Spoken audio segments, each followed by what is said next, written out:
भाई ने दुआ मार के करियो कपड़ा काट जब बहुत जगह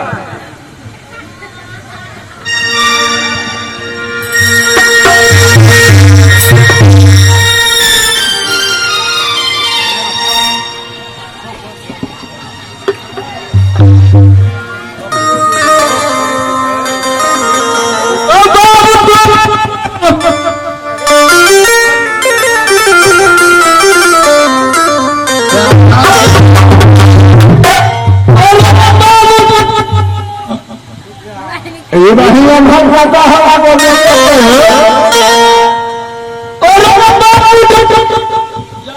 और ही दो भाई को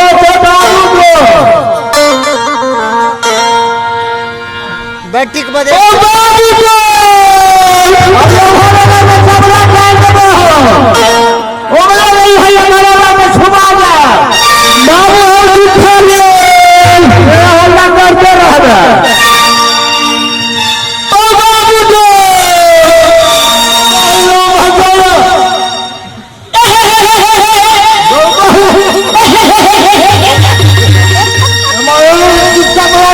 करते रह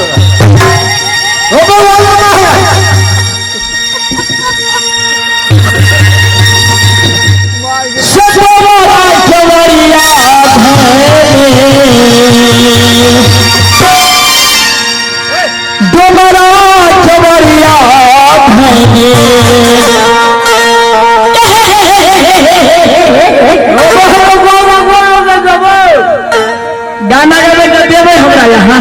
चुप ना गो ससुरा चवरिया खावे हो लाल हो